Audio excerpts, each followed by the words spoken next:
Hey, what's up, everybody? What's up, buddy? It is your boy Chris. It's your boy Chris. It's another amazing episode of Financipation. This channel is all about making money. It's all about saving money. It's all about building generational wealth. And it's all about financially emancipating yourself from generational poverty. Anyone who knows the channel, I love interviewing entrepreneurs. I love interviewing people who are killing and dominating corporate America. And I'm really looking forward to this interview because this young lady right here, she is doing exactly that. So we're going to get started about all this stuff. And if you also know, I love my people who go into science, technology, engineering, and math. I personally believe that if you are a woman, and particularly a woman of color, and you're dominating corporate America, you deal with a lot more just isms than I do. And I deal with a heck of a lot in my career. So whenever I see a woman that's dominating and killing the game like Patty is, I have to interview them for this channel. So with that, let's go ahead and get started. I obviously know you pretty well, Patty, but first and foremost, I would like to know this. I want to introduce you to all my fans out here. Tell us a little bit about yourself. Let's start at the beginning. Where are you from, and where were you born and raised? All right, so easy questions first. So I was born in Brooklyn, New York, and then my family moved to Philadelphia, which is where I spent most of my childhood growing up until I was 18. And since then, I've just kind of been bouncing around until I made it to Miami. Got you. All right, cool. So Brooklyn, so Philly raised. Brooklyn is kind of born in Brooklyn, and Philadelphia is more or less home, correct? Yeah. All right, got you. And so tell me, I would say 3 pretty cool things about Philly. Philly is a second home for me. That's more or less. When people ask me where I'm from, I almost always say Philadelphia. But what are 3 really dope things about Philly that no one, as a person who was born and raised there, 3 things about Philly that people need to hear that they don't hear enough about? I think the first thing is the food. The food is great. The food is amazing. And, just to list off a few, you have hoagies, you have the soft pretzel, the water ice, the cheese sticks. I don't eat meat anymore, but they even have vegetarian cheese sticks, which I thought was pretty cool. So second about Philly is just the historical value of Philadelphia, and also the museums and everything that they have there. The Museum of Art, the Museum of Science, the African American Museum. So there's lots of places to sort of hang out in Philadelphia. And third, I would say that Philly, when we first moved to Philadelphia, it was actually a city of brotherly love. Unlike what you hear in the news today, like you could literally go out on your porch and like open up a blanket and sleep on your porch. And so I think that's the third thing. Hopefully, I don't know what's happening right now, but it'd be nice to see Philadelphia go back to that. Got you. The city of brotherly gloves. I agree. Yeah. I always tell people that outside of Italy, Philadelphia has by far the best Italian food I've ever eaten in my life. I can say, just being a black dude, I am a huge stickler for soul food, but I'm even a bigger stickler for Italian food because I literally live in South Philly or whatever.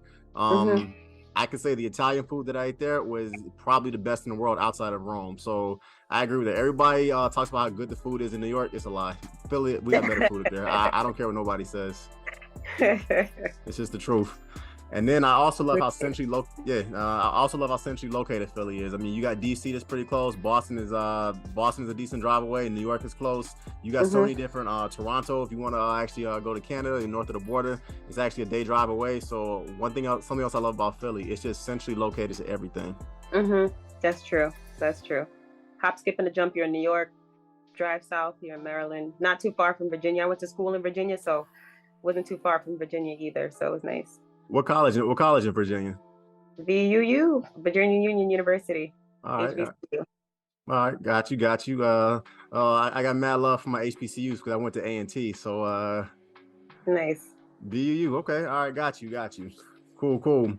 Tell me this, Patty. I know obviously you are of Haitian descent and everything. And so quick question about that. Were your parents when you were born in the United States, were your parents born in Haiti and they came here, or how did that whole process go, I guess?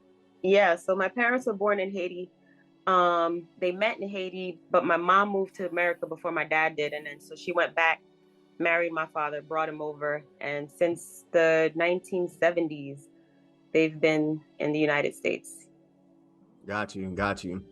Do you ever go back to Haiti? I've been in your country actually a couple times, and I always tell Americans that don't let the BS they tell you in the media, whatever. Haiti's a very cool place. How often do you go back a lot, or Not lately. Haiti's a little bit too unstable right now, but I've been to Haiti twice.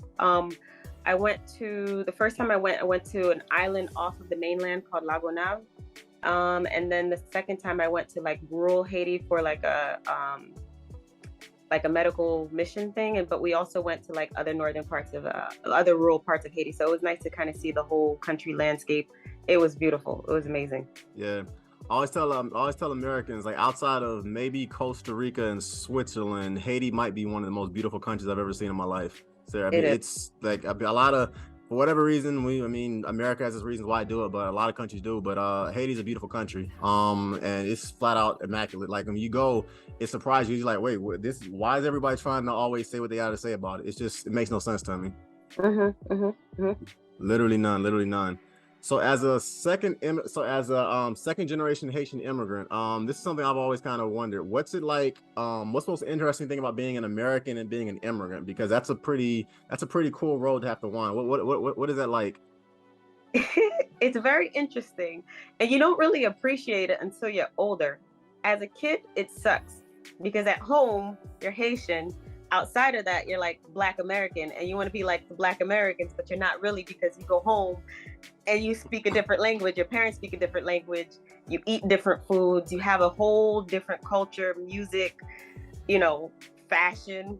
And so you're kind of, you go through your life sort of balancing the two and trying to figure out where you are and understand who you are with these two like dynamics going on. And then your parents, depending on the household, a lot of times your parents do want you to sort of embrace that Haitian culture, which is hard because it's completely different from your friends and what your friends are doing. I remember growing up and my mom sometimes would speak Creole and I'd be embarrassed, like, you know how to speak English, speak English, we're in America. But now I've grown to appreciate both sides. People ask me, am I African American or Haitian? I'm both, because I'm of African descent. I was born in America and I also have the Haitian culture background. So I've learned to embrace both. And I think that, growing up, like I said, it's harder to sort of appreciate that. Got you. Americans always talk about disadvantages of being an immigrant. I married an immigrant woman and I know that's complete BS, but what are some advantages you would say that immigrants have over us Americans? Because I see a lot of them. And I've seen it my whole life just because of the circles that I roll in, dancehall, salsa, bachata, engineering, whatever. I was always around a bunch of church, whatever. I was always around a lot of immigrants. What are advantages that you think immigrants have over us Americans, I would say? I think one, honestly, is a sense of identity. And I say that because not that being Black American, you don't have like any identity. Of course you do, but you have a country to identify with. You see what I'm saying? Whereas I've heard this from a Black man who told me this, who was my former boxing coach. We had a whole conversation. He said, if I were to say, I can't say where I am from Africa. I don't know where from Africa I am. I know those are my roots, but I can't tell you where exactly I'm from. And I can't really identify with the culture. But then again, you also have the American culture, which is based in racism, and trying to identify with that culture is a little bit tough for Black Americans as well too. And he was like, well, you as a Haitian American, you can say, oh, you have this culture to sort of lean back on. And the same with like Jamaicans or Africans, people from the Caribbean, or, Afro Latinas and Latinos as well too. Dope. Yeah, I mean, you hit the nail on the head with that. I can say as an American, I love my country, but I'll be completely honest. I know there's a very large part of America, which unfortunately will never love me. It's just sad it is. I mean, everywhere I go, I'm a loud and proud American. When I travel abroad, I tell people, yeah, I'm an American. I'm from such and such. But like you say, unfortunately, there's certain parts of this country, when I go to it, they make it very clear you don't belong here. And I hate to say that, but that's just an unfortunate, sad reality. And I also could just say this. I noticed this just from whenever I go to, like, for instance, Dominican Republic, or I go to, I haven't had the pleasure of going to Trinidad yet. Me and my wife are planning on going very soon. But whenever I go like Jamaica or whatever, all the police officers are, for the most part, Black. All the teachers are, for the most part, Black. The Prime Minister of Trinidad is a Black man right now.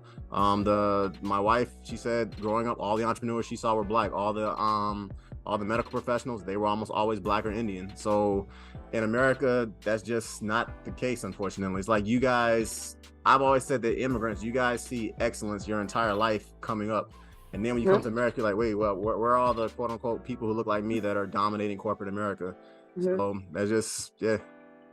I will say this though, some of the similarities that we see as well too in the islands is that the people who, you'll see people who are Black who have money, who are rich, but also the people who are really making money and really sort of kind of running things and have like, sort of like the top 10% are always people who are much lighter than the rest of the country who is predominantly poor. So we have that in common as well too. So I'll put that out there. So is Haiti like that? Because when I was in Haiti, I mean, it may sound a little ignorant, but I saw no white Haitians at all. The rich Haitians I saw were all Black. So Haiti is the same way. The people there that quote unquote have the most money, they are, let's just say, much lighter. Yeah, much lighter. If you saw them, a lot of them, are from like Syrian descent.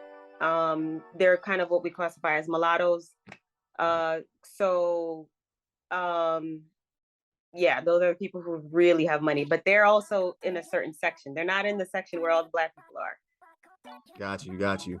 And racism in the Caribbean versus racism in the United States. Like, what are somebody just asked me this question actually? What would be the differences between the two? I would say. I think with the main difference is that it's more so colorism. We don't have the history of like lynching and segregation laws, but they're still segregated in a sense because, again, people who are lighter hue tend to live in certain areas where the people who are Blacker live in certain areas as well too. So you still have that piece, but it's more, again, it's kind of like hue, colorism. Got you.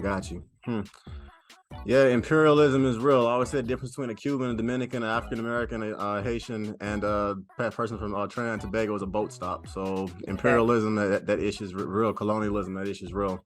So, yep. To all my listeners that are listening, as I always say, I like talking to women who are dominating corporate America and women entrepreneurs because you guys, in my opinion, deal with a lot more isms than we do. You deal with sexism, racism, womanism, and things of that nature. So just for a quick thing, Patty, you mentioned earlier, you talked a little bit about just dominating and what you do. So for my listeners out there, I obviously know what you do for a living. Can you explain to my listeners, I guess, what you do for a living and where you work? Well, actually, no, where you work is irrelevant. Well, so I am a board certified obstetrician gynecologist. I primarily do gynecology now, which is basically seeing women in clinic, dealing with simple things as a well check or STDs, also doing procedures. I'm kind of my niche right now is dealing with people who have infection with the human papillomavirus or HPV. And I also do a lot of surgeries as well too. Part of my job includes research and also teaching medical students. Got you. And in regards to teaching, are you more in you're in the hospital and you teach? You do both, correct? That's what it sounds like. Got you. What percentage is it? Like 60% hospital, 40% medical teaching, or what percentage is it? So it's probably now I'm about 50% clinical, but in actuality, it's probably like still 70% clinical and maybe 30% everything else, like teaching and research. Got you. So what's your passion? Which one do you prefer the most?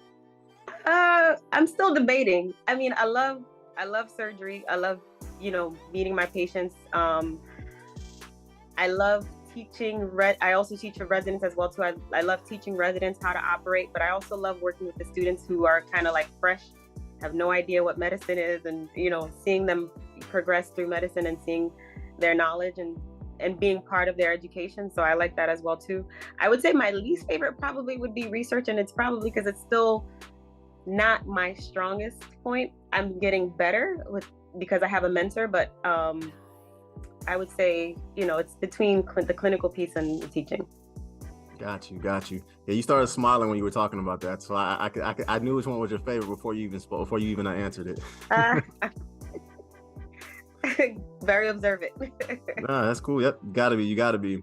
I know the journey because when I was in grad school, I hung out with a lot of medical professionals and things of that nature. So I know the journey of becoming a medical professional, becoming a doctor. But for my listeners out there, describe the arduous journey, I would say, of becoming a doctor, undergrad, med school, the whole thing, residency. Describe the whole process to my listeners or whatever. Sure. So it is a long process, but it goes by fast. I know it sounds like a broken record, but it does go by quickly. And so first thing you want to join, you want to be part of a, you have to go to college to go to medical school. Generally, most people pick a science degree, such as biology major, chemistry major, biochem major. You can still do it. There's English majors who have gone to medical school. You just have to make sure that you take the core requirements that medical school requires. And then medical school is 4 years. Medical schools across the country are sort of changing the curriculum, but when I was in medical school, it was 2 years of like non-clinical work, which is basically the work you're in book from like sun up to sundown, pretty much studying, lots of studying. Sometimes you have to, miss family functions and things that you want to go to. There is a lot of sacrifice when you're in medical school. And then the last 2 years, essentially, it's almost like full-time work, full-time school, because now you're rotating in the hospital, working with doctors, working their hours, but you're also studying to make sure that you pass an exam after your rotations. And then when you've done that, your third year, and then part of your fourth year as well too, you interview for residency. And the way the residency process happens, just to try to simplify it, but it's a very complicated process. Every resident or every medical student interviews at, the hospitals that they want to interview. The hospital ranks all their applicants that they've interviewed, and then you rank all the hospitals that you want to go to. It's placed into a system called a match system, and that system literally matches you. So if that hospital ranks you number 2 and you ranked it number 1, you're going to match there. So, and then everything else that you put on your list goes away. And so then Gotcha. the match process is binding. So you can't be like, oh, I changed my mind, I don't want to go there. If you match there, you have to go there.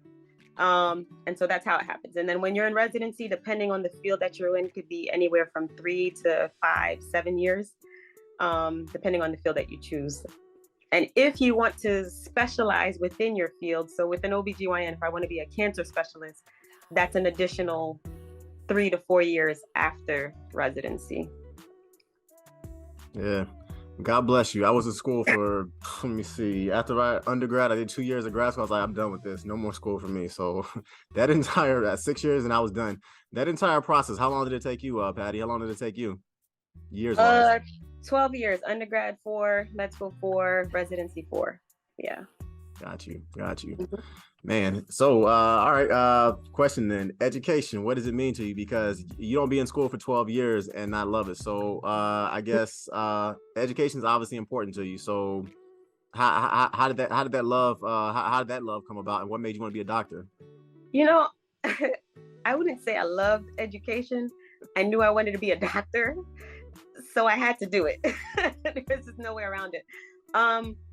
I mean, I knew that being a doctor and, being in school, you had to get good grades. And so it was sort of like, I'm doing it because I have to do it. And then when medical school came around, then it was different, because it was like, okay, now I'm doing what I've always wanted to do. And I like this stuff and I want to learn. This is what I wanted to be. So the time leading up to medical school was just like, I'm doing it because I have to.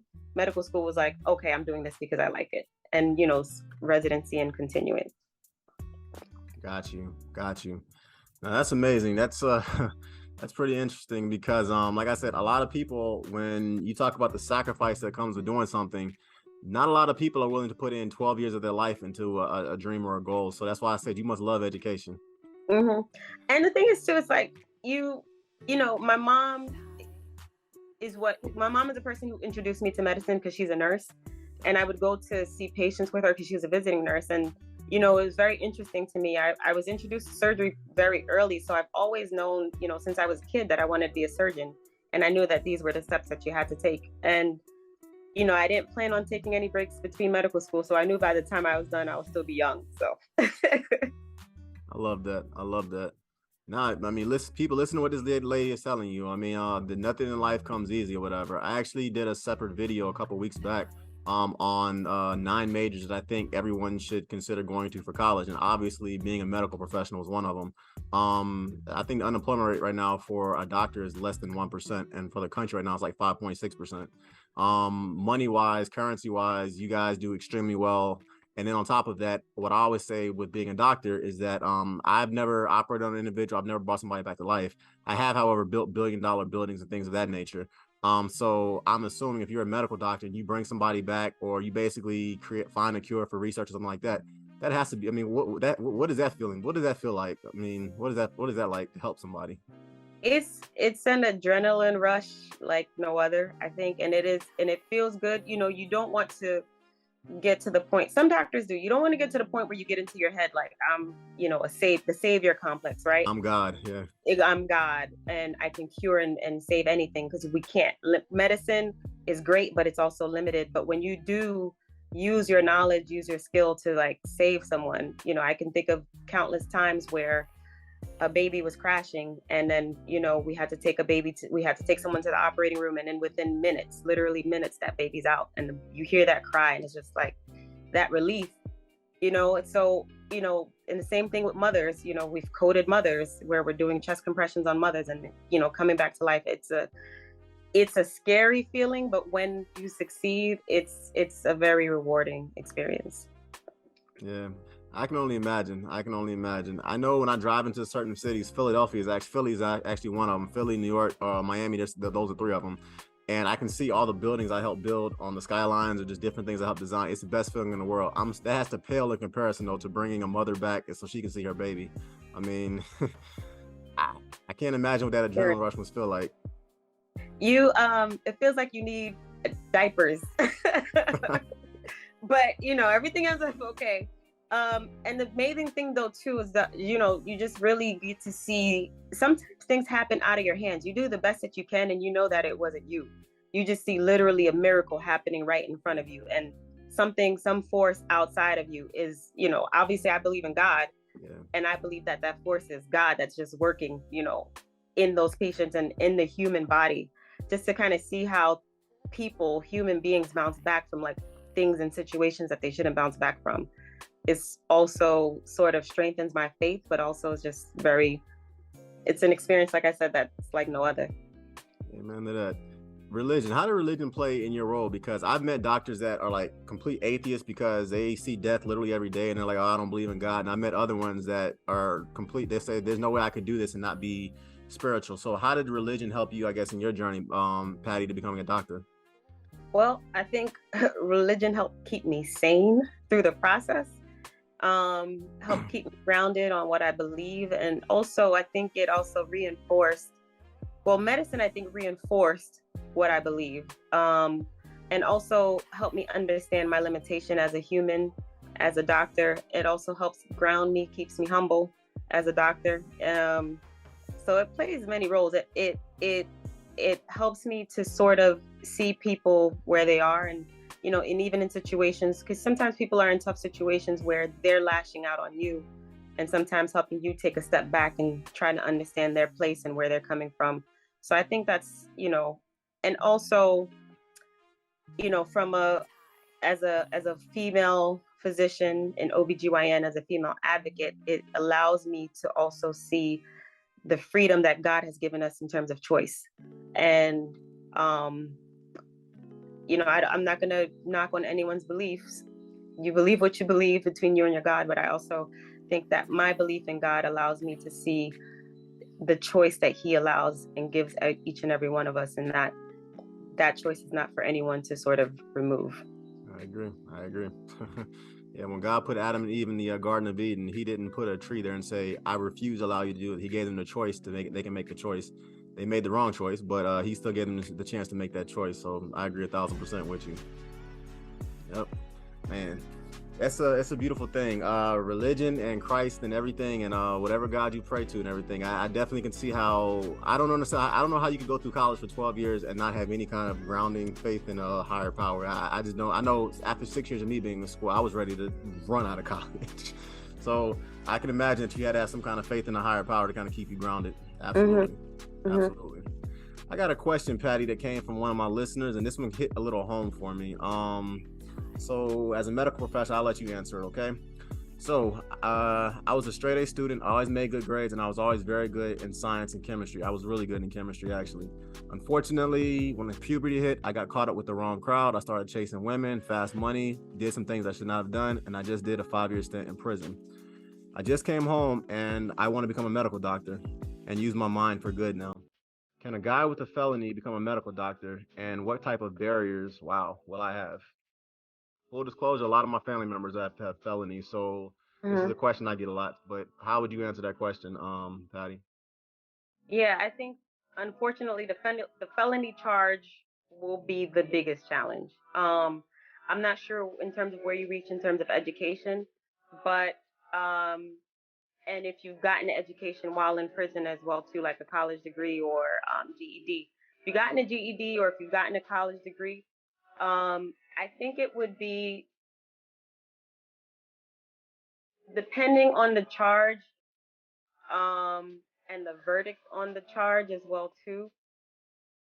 You may need to get like a lawyer involved if you're going to be trying to go through that process. But I don't know of anybody who has a felony charge or a conviction. Yeah, he says it's drug related, so I'm assuming he was selling some stuff. Yeah, that nothing's impossible, but the probability is low. Got you, got you.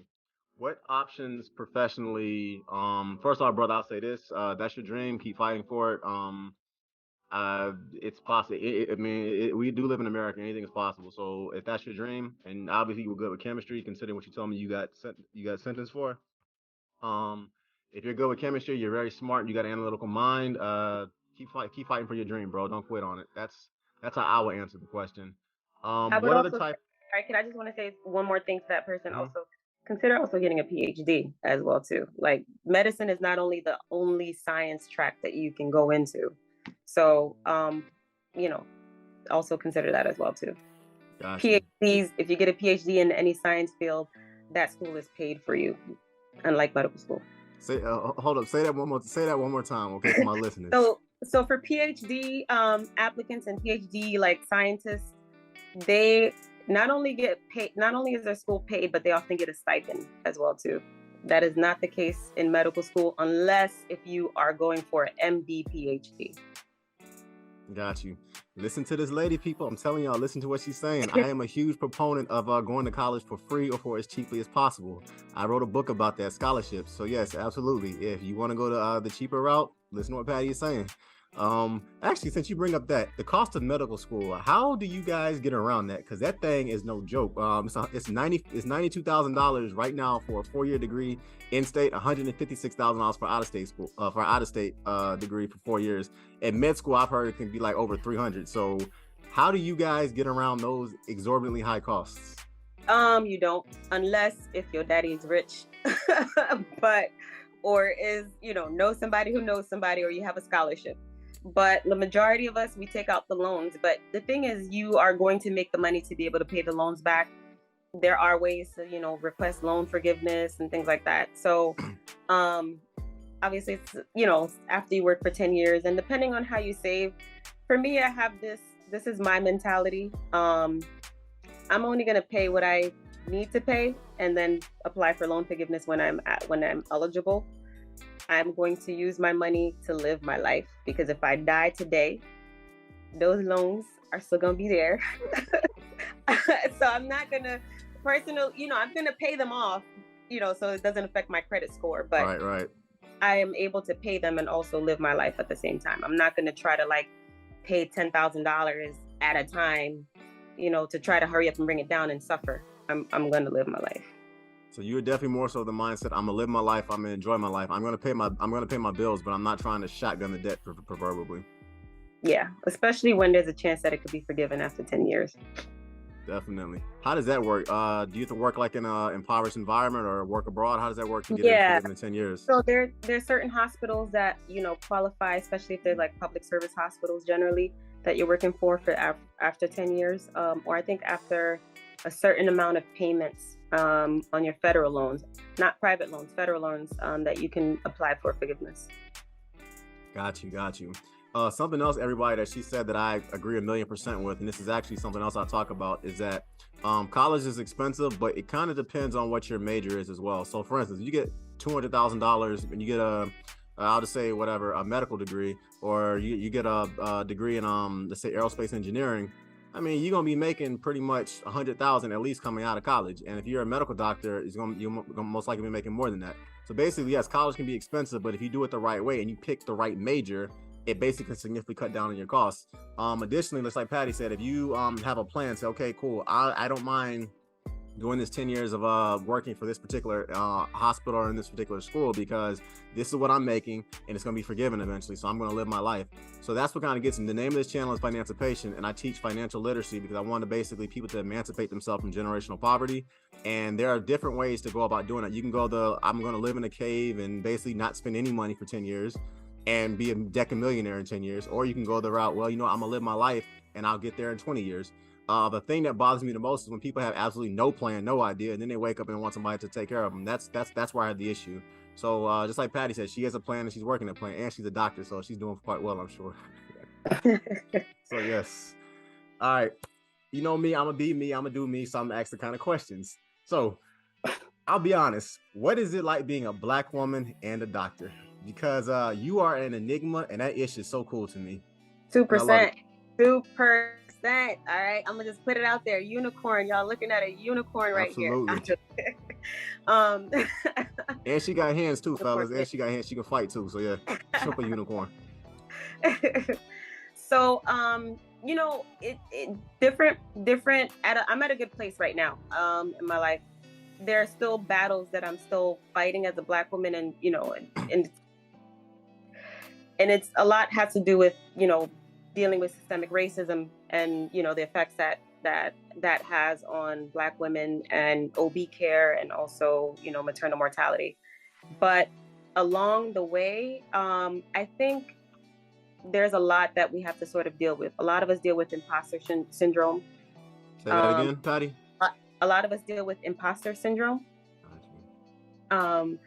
So for people who don't understand what that is, it's you feeling as if you don't belong. You're in a position that you don't belong. Obviously you belong because you interviewed for the position, you applied for the position, you got the position. So that means that you're worthy for the position, but you yourself don't feel like you're worthy and that you're capable of achieving what you're able to achieve. So a lot of us deal with that. And some of that comes from, a lot of it comes from external forces, because sometimes we're made to feel that way, like we don't belong, or we've gotten to the point where we are because of affirmative action, meaning that it was, our achievements. Let me chime in the whole affirmative action thing. The number one group of people in the country who use affirmative action are white females. So, and the number one, not to get political, but 12 out of 13 states that basically use the most welfare, they are ran by red state governors. So this whole affirmative action thing, we're not the ones who use affirmative action, at least not statistically speaking. It's other people. But that's my little soapbox. I'll let you get back, Patty. Sorry for cutting you off. That's all right. Another thing that sometimes we deal with is that because there's not a lot of us that, when we're being evaluated, sometimes it's very common that people get us mixed up. They can get me mixed up with someone who's dark skinned and who is 5'10". And, what I've seen a lot that's happened with, me and my colleagues is that people have mixed up our, reviews in medical school. And so sometimes the grades are not the grade that you expected. Or they'll, in your face, you ask them, how am I doing? And they'll say, oh, you're doing great. You're doing amazing. But when they write your review, it's completely different from what they've told you. And also being a woman, having a voice and making sure that people see and understand you. And, it wasn't until when I was a medical student rotating on OBGYN, it was a Black third-year resident. So she was already a doctor, but she was doing her residency, who I asked her, how am I doing as a student? What advice would you give me so that I can, do better? And she said, you need to speak up. She said, everybody knows that that you have the information that but you need to speak up and show that you know. And so that would be my advice for listeners here today, any female listeners, is that sometimes you have to speak up and let people know that they may be intimidated by it too. I think the other thing that we deal with is that sometimes sometimes people are intimidated by a Black woman who has her voice and understands and knows who she is. And we have to get comfortable with people being uncomfortable with us in our position. Got you, got you. Would you definitely say that men are intimidated by yourself, Patty, by a strong Black woman? Would you say that men are intimidated by you? Not all men. Some are, I think. Gotcha. Definitely not all, but some. Got you, got you. All right, I'm gonna come back to that question, because we could talk all day about that. You did mention one thing though. My wife had our baby, and can you talk about the state of maternal deaths for Black women in pregnancy? Because when I was reading up on that, I was wow, it was kind of scary to me. I made sure I was at every step of the way while she was going to her appointments and everything. I want to know I'm here. Yeah, I'm here, and I'm not going anywhere. So can Uh-huh. you explain that maternal deaths for Black women? Because it seems like that's a silent epidemic in America. Oh, thankfully it's not silent anymore, which is good. But yeah, it was for a while. So Black women are 3 to 4 times more likely to die in pregnancy than white women. And that even is when you adjust for education. So a lot of times people might say, oh, it's because, Black people have lower education, lower socioeconomic status. But studies have shown that even Black women who have a college education, versus white women who do not have a college education, those white women do better in pregnancy than Black women. And we believe that it's several factors, one of them being main reason being systemic racism, and the effects of systemic racism on the Black body throughout over the years, and also through delivery and how it affects their pregnancy, but also how Black women are believed and how they are listened to when they are pregnant, when they are given complaints. And we have multiple examples. Serena Williams went through an ordeal when she was pregnant as I was well about too. to bring her up. I think I'm gonna say this as a physician, and I'm not defending the field at all, because this is an issue that the field needs to address and the field needs to fix. But I want people to know that it's beyond doctors. When we say systemic racism, we're talking about nurses as well too. I know a nurse who's a Black woman who told me that when she was discharged from the hospital, her blood pressure was elevated. She's a nurse. She was told by the nurse who took the blood pressure, oh, we're not going to tell the doctor this because they're going to make a big deal about it. So she was discharged and then came back with worsening high blood pressure and had to be admitted and treated for her high blood pressure. So we're not just talking about, this is not just from physicians, but this is from all levels of medicine, right? That we're sort of dealing with. And the same with Serena. So what I think that we need to sort of bring more to the conversation as well too. I think there's been a lot of documentaries that are out there now, which is bringing light to this fact and to this issue, which is awesome. We're talking about it now in our hospitals. People are talking about it. I mean, we're not talking about it enough, and we're not doing it enough. There's a lot more that we can do. But I think one thing that we need to also bring to the forefront is that Black women doctors, Black doctors, men and women, we're here. We're fighting from behind the scenes, you know what I mean? And so I hope that in the future we'll be included more in the conversation in terms of the part of the solution. Got you. So how can we as Americans kind of change that? Because that's insane that people who don't look like us, who have less education and less money, are dying, we say 3 to 4 times less in the Serena than people. If you don't know, Serena Williams almost died delivering her child. She's probably worth $500 million or more than that. So that kind of, and she's in better shape than me. She's in phenomenal shape. So I mean, that just kind of lets you know there's something kind of weird that's going on. What are 3 things we can do to change that, Patty? And then what can we do as non-medical people do to kind of change the thing? Because I made sure I was at my wife's everything, because I was like, no, I'm here, and if you guys are doing something weird, we're gonna know about it. So how can we change that, I guess? I think the first thing that you do is, make, as far as women, my message to women would be, number one, have a consultation with a doctor as far as your risk, even before you get pregnant. A doctor that you've established a relationship with and that you trust. And that could be a Black doctor, that could be, any doctor.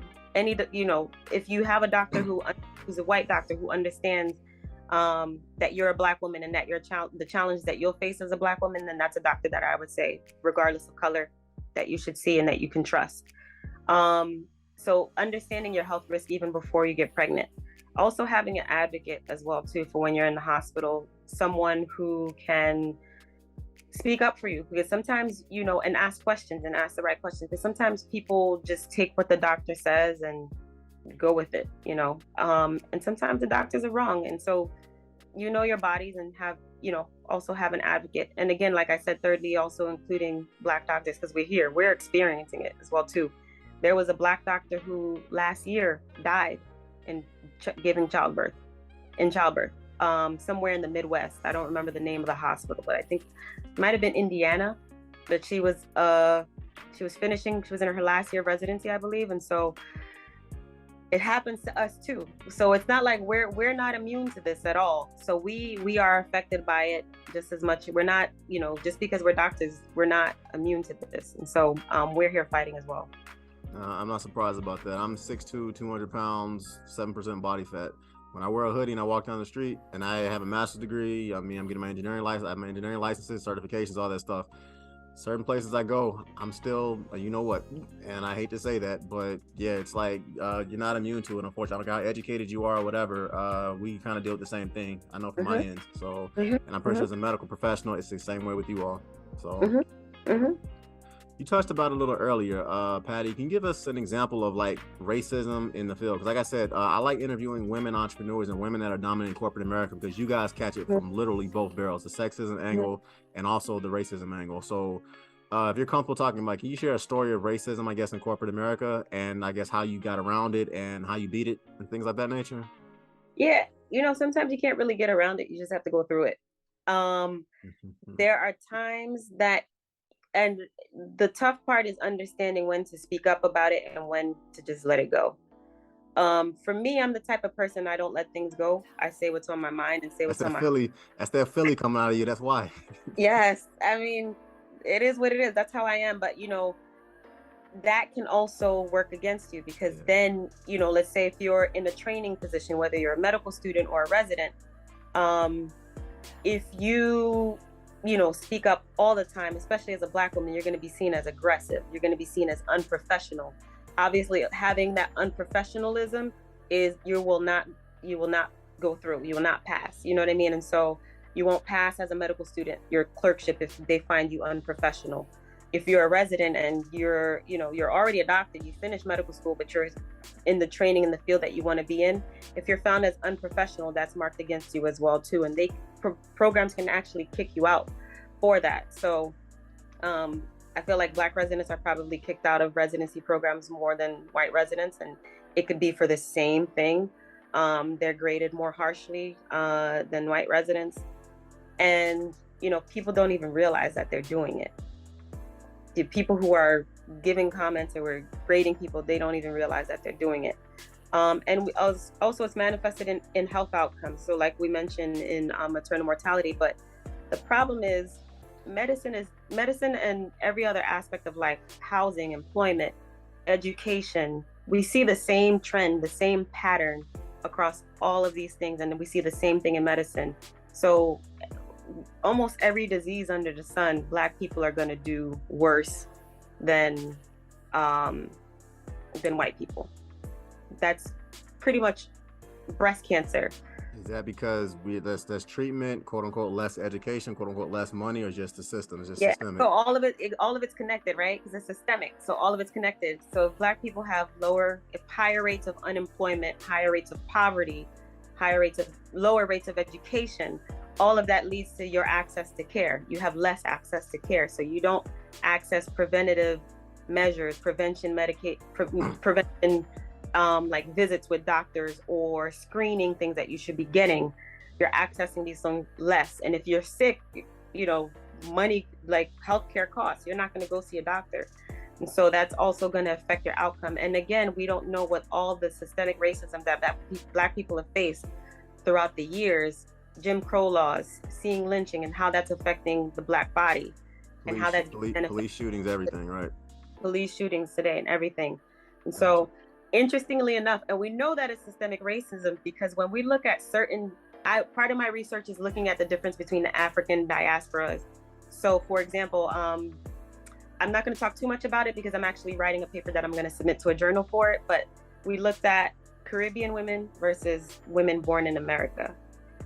And we see that Black Caribbean women who are born in the Caribbean and then come here actually do better than Black women who are born here in certain diseases. And we're seeing that across different diseases where Caribbean immigrants are doing better than African Americans. And so what we think is paying part of that is that, you know, the racism that they're experiencing isn't to the same degree of the racism that's being experienced here in America.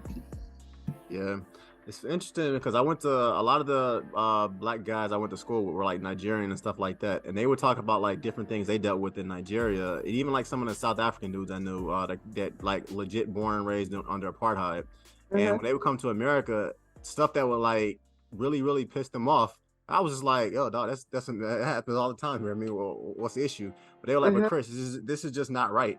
And I was just like, you're right, it's not right, but I'm so ingrained in this, so we're so used to it, and it would like really tick them off. And it's interesting you say that because if you're constantly under, I'm not a medical professional, but I know if you're constantly under stress, that has all kind of negative effects on you biologically in every type of way. So yeah, I would love to read that article.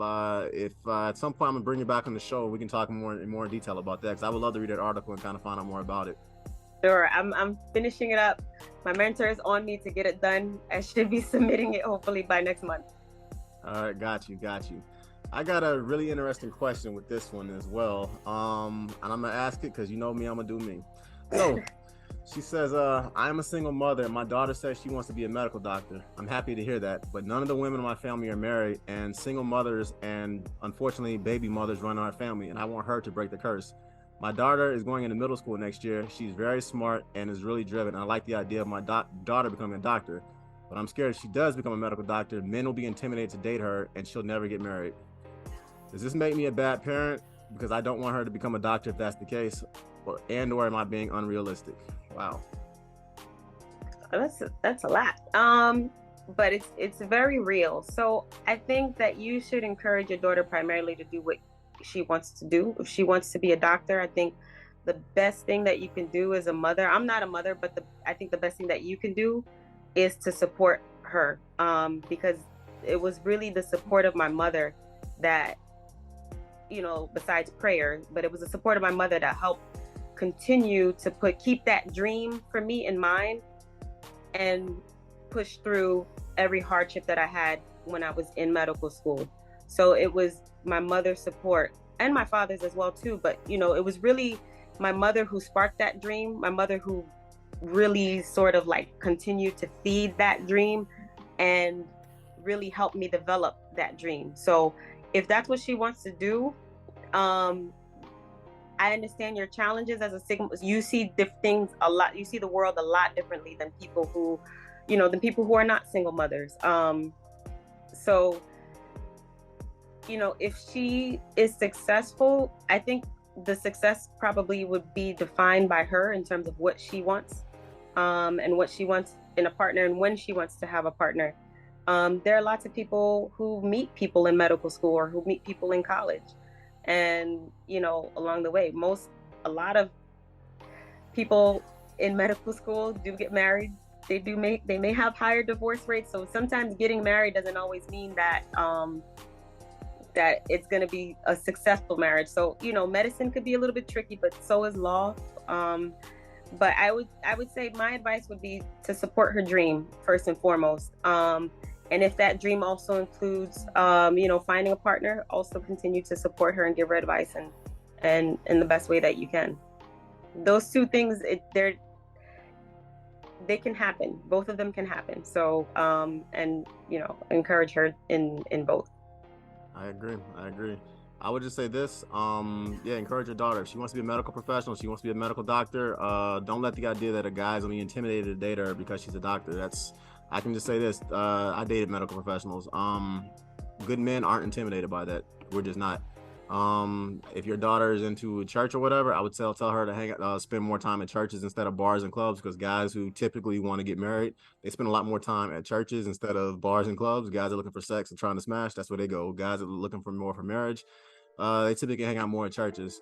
I would also tell your daughter that it is possible.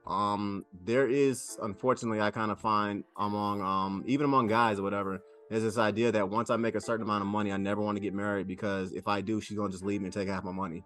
I know a lot of guys that think that way, and I'm pretty sure there are women that think the same way as well. And there are also people who say, okay, it is possible for me to get married and to be a professional. Just want to say one thing too, is you don't want to sort of affect someone's dream on the possibility of what they may or may not have in the future as well too.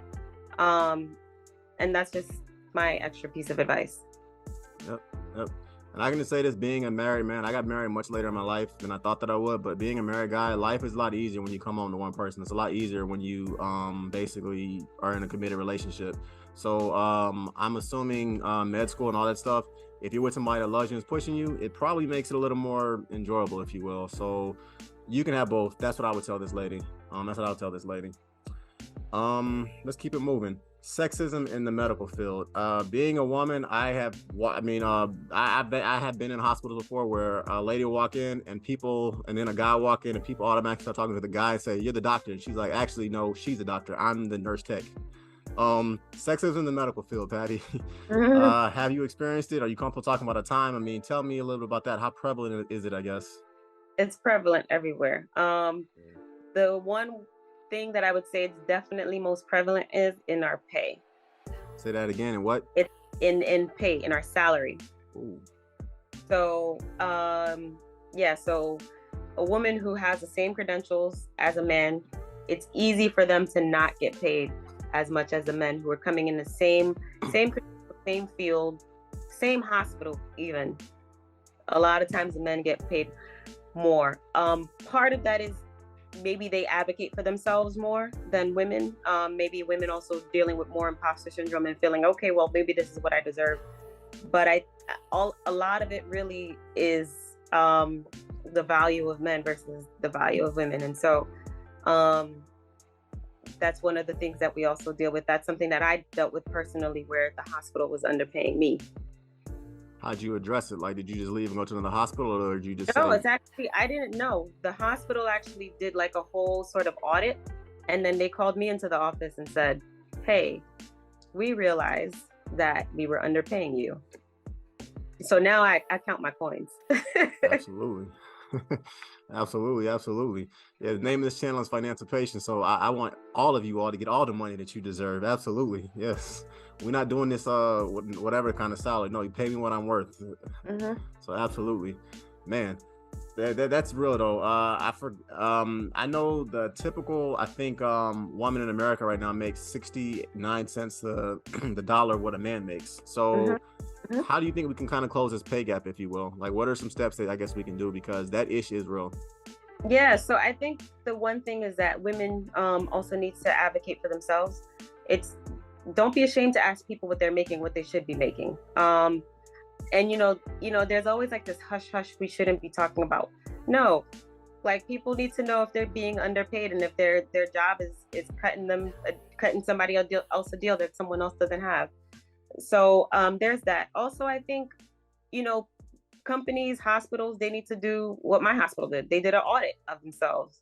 They did a reality check for themselves and realized, who's being paid less, who's not being paid as much, and, making sure that people are equitable in pay by race and by gender. And so I think that's the main thing that really needs to happen.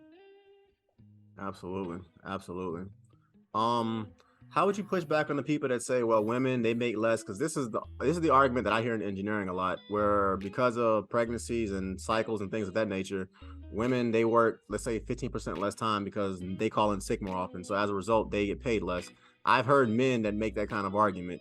How would you address that? Because I think it's kind of nonsense, but how would you address that concept? Where is your evidence? That's how I would address it. Like, what's your evidence? Is this just anecdotal?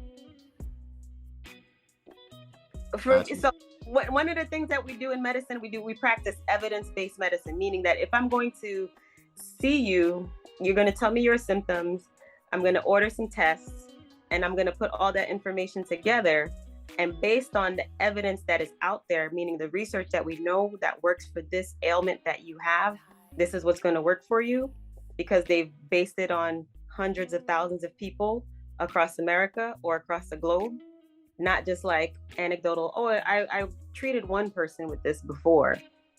you know, so we practice evidence-based medicine. So my first question would be is, where's your evidence of that? What evidence do you have to show for that? People just say things. You know, there are ways, you know, if they're pregnant, I mean, you have sick time. People have paternity leave too. So you can take paternity leave, and women can take maternity leave. And, you know, there's there's there's sick pay. So if you're out of work sick, there's sick time or sick pay that you can do depending on your job. I would say that. So if anything, you know, someone mentioned that they're a single mother. You know, a single mother, a lot of times single mothers are working two jobs. So how is it that women are, you know, are getting sick more, or whatever the excuse was that you were saying? You know, that is not true. That is not true. And I can say in the field, I can't even count the sick days. The time I got sick was because I got stomach flu, nausea, vomiting, diarrhea. So, and that was like for one day. So we're not taking off every month, or, you know, there are pregnant women.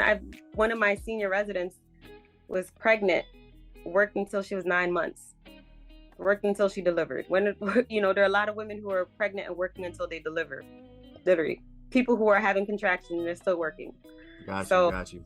This is the argument, though, that I have heard before. People will say this is the reason why there's a pay gap or the pay discrepancy. I don't particularly agree with that because, like you said, show me the numbers. But that is actually an argument a lot of people will say. It's the one more, how do you make that assumption, right? You don't. That's like saying, oh, I pre-calculated a time that I assume you're going to take off to pay you less without having any evidence. And if they're doing that, that's discrimination. Absolutely. But this is what they say, though. Like I said, I don't agree with it, but that's the argument that I'll hear. Yeah. Yep. You obviously, this will change up a little bit. What advice would you give little girls who are listening to this who want to become doctors? Because I hear a lot of times about becoming a nurse or whatever. But what advice would you give little girls who want to become doctors? Do it. Just do it, like the Nike slogan. But my advice is, you know, always have your plan A. If you have a plan B, make sure that plan B leads to your plan A, if that's really, really, really what you want to do. So if you want to be a doctor, that's your plan A. If along the line you realize, okay, this might not happen right now, make sure that your plan B is to get back to your plan A. And sometimes it doesn't always happen that you go straight through. Sometimes you have to do a roundabout, but as long as you get back to your plan.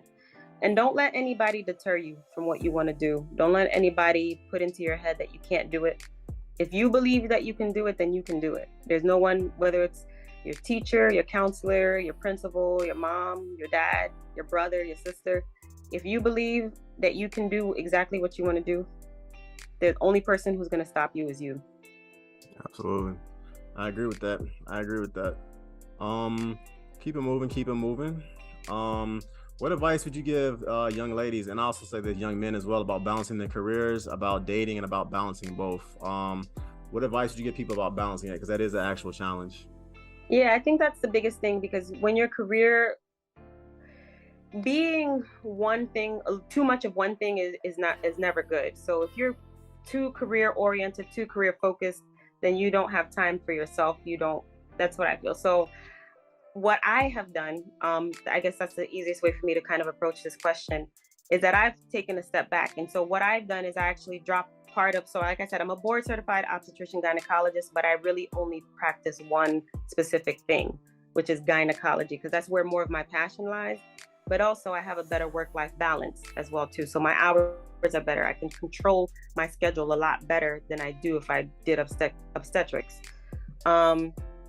So along the way, obviously make sure that each step along the way, whether you're in school, whether you're actually in some sort of training program, that you're reaching your goals and that you're moving towards your goal. But in the meantime, make sure that you don't lose yourself. And make sure that even if it's just 10 minutes a day, that you're making time for yourself as well too, and to do something that you love and do something that helps keep you grounded. Absolutely.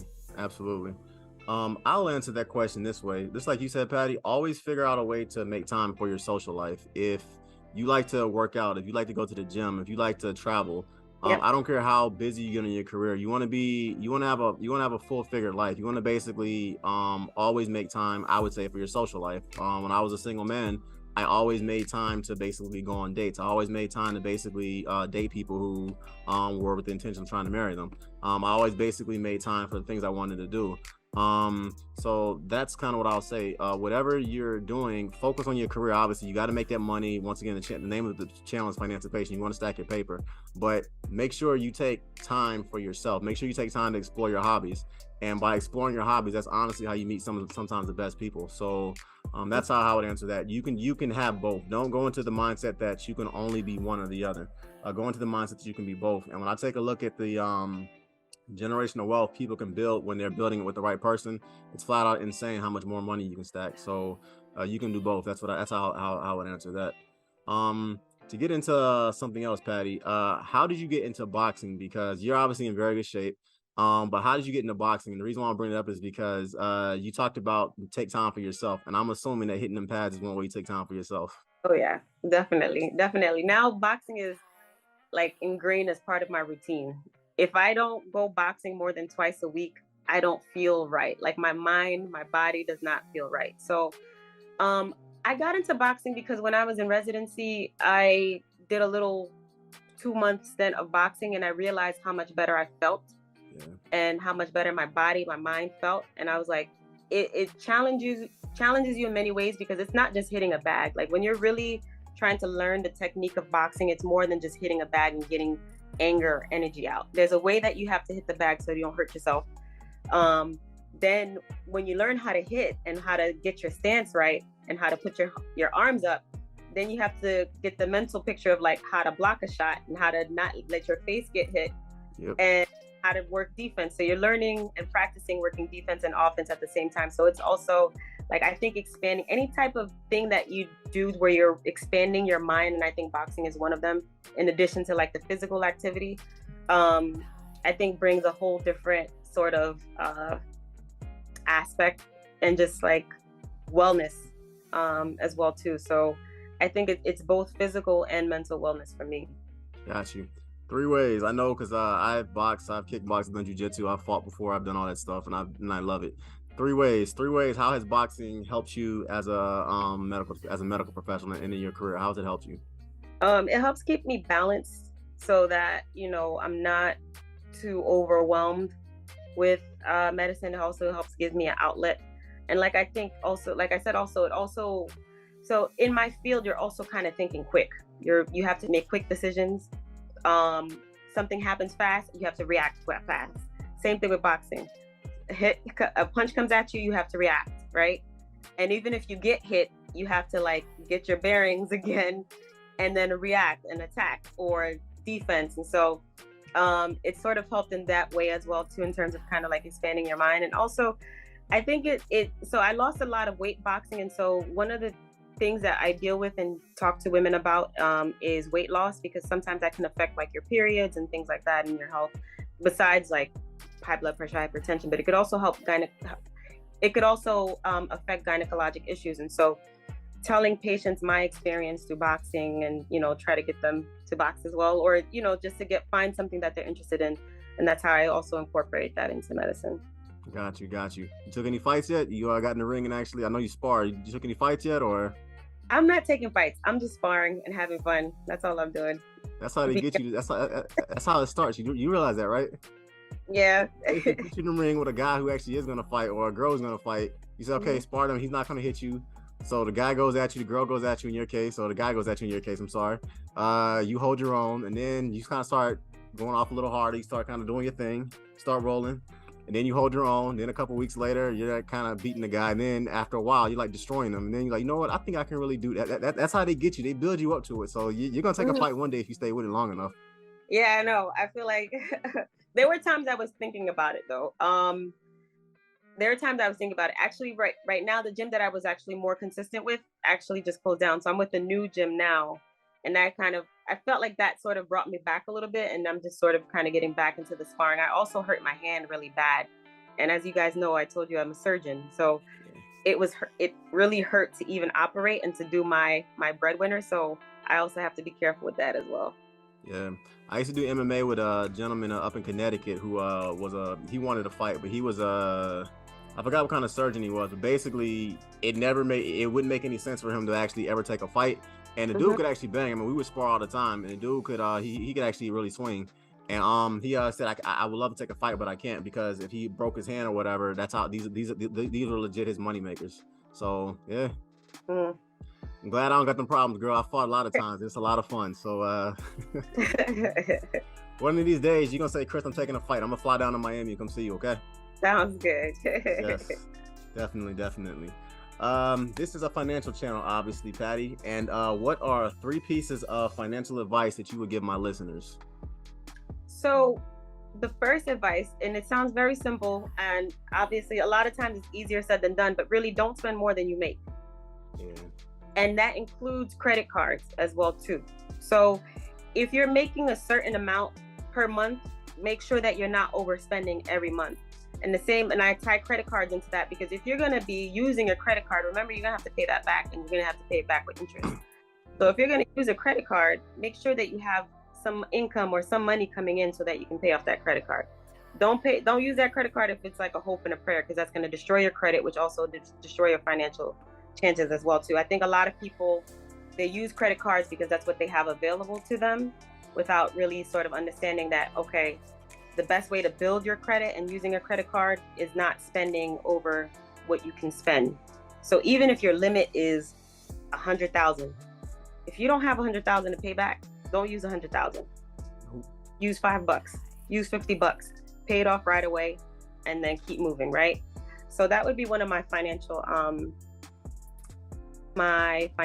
advice. The second thing I would say is also make sure that you have a savings and retirement plan. So someone actually told me, and I hadn't really thought about this before, but like, this is when I was first starting out in my career. They said, you want to make sure that in your savings, you have enough so that if you lost your job today, you can pay several months of your mortgage or your rent and like your basic necessities for the next maybe 5 to 6 months until you're able to get back on your feet. So you want to sort of help try to build your savings to that point. And lastly, make sure that you're getting paid what you're worth. Absolutely.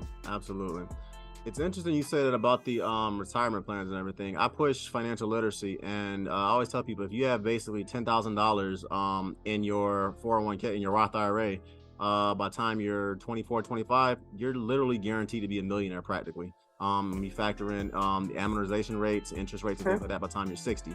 So $10,000 in the bank. So to the parents listening, if your son turns 18 and you want to give them a birthday present, figure out a way to get $10,000 into their Roth IRA, open a Roth IRA for them, figure out a way to get $10,000 into it, and they're going to be a millionaire. So I always tell people to invest in the three pillars of basically wealth. One being the 401k, one being the Roth IRA, and the third one being the HSA account. If you do those 3 accounts, they're tax incentivized accounts or whatever that will allow you to stack paper. So parents, that's something that you should do. People, that's something you should do.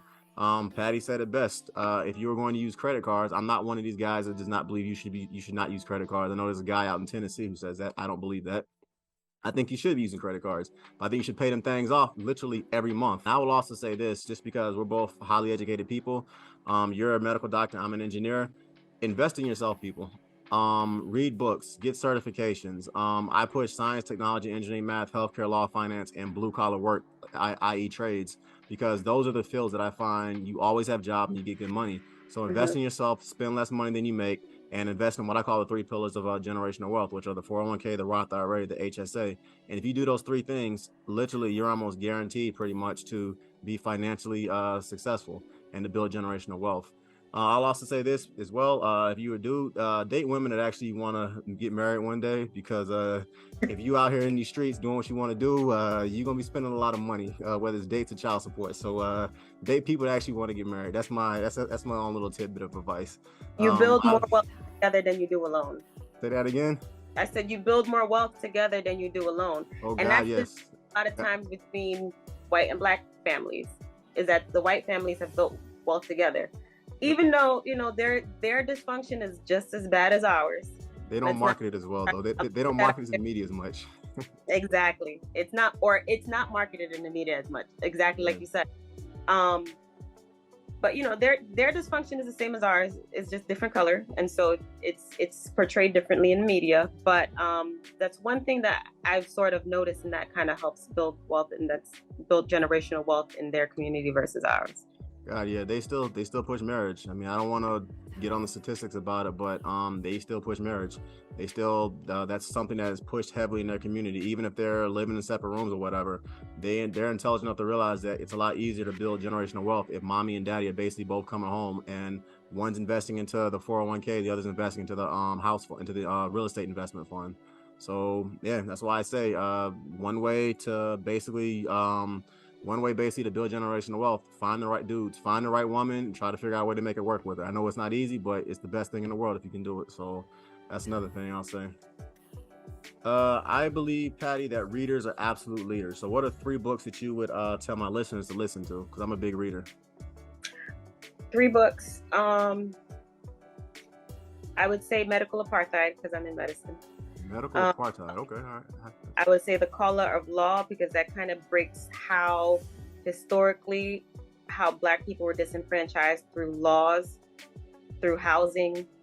So read The Color of Law and how that's affecting us today. And I would also say read Between the World and Me by, I don't want to jack up his name, Ta-Nehisi Coates. Tasha Nehisi Coates, yeah. Yeah. Yeah. Dope. I love it. Say those 3 books again, because my readers, I want them. I'm gonna have to check those 3. I'll say them again. Medical Apartheid. Harriet Washington, I think, is the author for that one. The Color of Law. I'm blanking on the author. The Color of Law. And then Between the World and Me. Got you. Cool. Definitely, I would check them out. The 3 books, just so everyone knows, they say the typical millionaire reads over 50 books a year. I try to read 1 book a week. So the typical millionaire, they say, reads 50 books a year. The typical American, the average American after high school reads 1 book per year. So basically, readers are leaders. There's a reason why millionaires are millionaires. And I honestly think that when you can pull from so many different sages and teachers and professors because you read a lot, you'd be amazed at just the different ways it can help you. So listen to what Patty is saying here, read books. The 3 books I would recommend you read. One, you're going to like this one. If you haven't read it, read the book Can't Hurt Me by David Goggins, Patty. And the reason why I say that is because if you want to find out what mental strength is like, this brother was a 400-pound Navy SEAL. So he was almost 350 pounds, lost the weight, became a Navy SEAL. And that guy has went through, I have not had the easiest life. That dude has went through some absolute hell. His name is David Goggins, and that's one of the best self-help books I've ever read. If you ever want to quit, read that book, and you're going to realize that pain literally is up here, and you can literally run through anything if you really seriously want it. And for my listeners who want to become medical doctors, and med school is as hard as I've heard that it is, you're going to need that kind of dedication. So read the book Can't Hurt Me by David Goggins. This is a financial channel, so I push financial literacy. Read the book The Richest Man in Babylon. It was written over 7,000 years ago.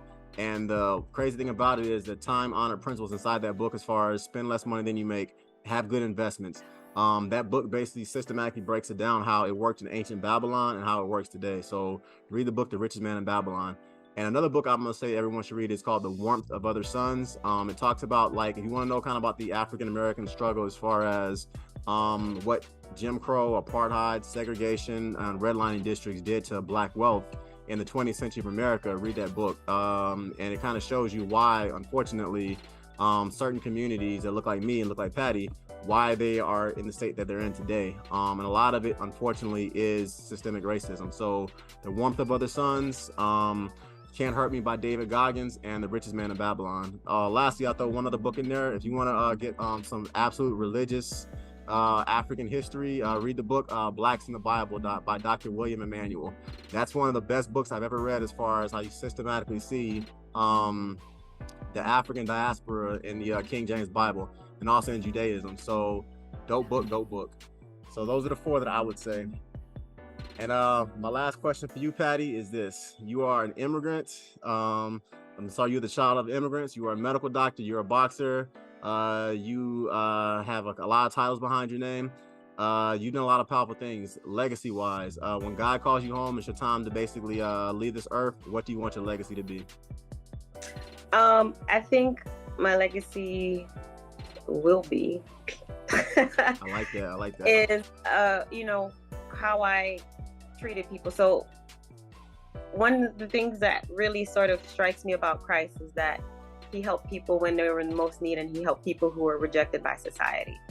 He was a social justice warrior. So all those folks who speak against social justice, remember that the number one social justice warrior was Jesus himself. So it was Black Jesus.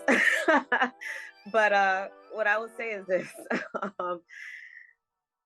I think that's, I want that legacy, that Christ-like legacy, to be my legacy, that I've helped people and when they were in situations where they couldn't help themselves, and that they were in situations that they needed someone else to sort of help, and to be that light and to be their voice, to be their advocate. That's the legacy that I want to leave, that I'm going to leave. Absolutely. And piggybacking off of that, Matthew 25:35, I was hungry and you gave me food. I was thirsty and you gave me drink. So literally the legacy of Christ was just that. He basically fed the hungry, he basically clothed the naked, he basically took care of the those who couldn't take care of themselves. So if anybody is claiming to be a Christian and they don't want to do that kind of things, they're a liar and the truth of God ain't in them. Run. So it's as simple as that. It's been a very dope episode, Patty. I've thoroughly enjoyed talking to you and everything, and I have absolutely loved doing this. If my listeners want to reach out to you or whatever, if you want, can you give your Instagram name or any of that information if you're comfortable doing that? Sure. Which one's my IG? I have to remember IG versus Twitter. So people are gonna be asking you, I want to be a doctor. How do I do it? They're gonna be asking those types of questions. Oh yeah. So my IG handle is Paddington B with 2 T's and not a D. Got you. We'll put the link down. We'll put the link down there as well. Sounds good. Cool. All right. So no doubt. So before we leave, any questions, any comments, anything you want to bring up or talk about? No, thank you for having me on your show. Tell Reba I said hi. Give your son a hug for me. I never met him, but give him a hug for me anyway. We'll do. The little guy's eating inside the house and home right now. Cool. All right, everybody, it's a wrap. So once again, it's your boy Chris. It's another amazing episode of Financipation. This channel is all about making money. It's all about saving money. It's all about building generational wealth. It's all about financially emancipating yourself from generational poverty. I love talking to females. I love talking to women who are dominating corporate America and who are killing the game from an entrepreneurial standpoint, because they deal with a certain level of things that honestly, as a guy, I don't really deal with in certain ways. So I love the insight that double minorities give us as far as what they need to do to make it in corporate America. And on top of that too, it's pretty dope talking to a female doctor. This is the kind of representation that America just does not show on television. And that's why I prefer interviewing my medical professionals instead of like my rappers or my musicians or my dancers or people like that. I interview them too as well, but this one hits a little different to me because, in my opinion, scientists, technology, engineering majors, and medical professionals, you guys are and entrepreneurs, you guys are truly the ones that make the world go round. So entertainment has its place, but science and mathematics, that's what kind of makes the world go round. So thank you, Patty. You're very welcome. Thank you. Take it easy. By the way, when you get your first fight, let me know, okay? Because we're flying down to come see you knock on somebody, all right? All right, sounds good. No doubt. And when I take my next fight, I'm going to let you know, okay? All right, definitely. All right, peace. All right.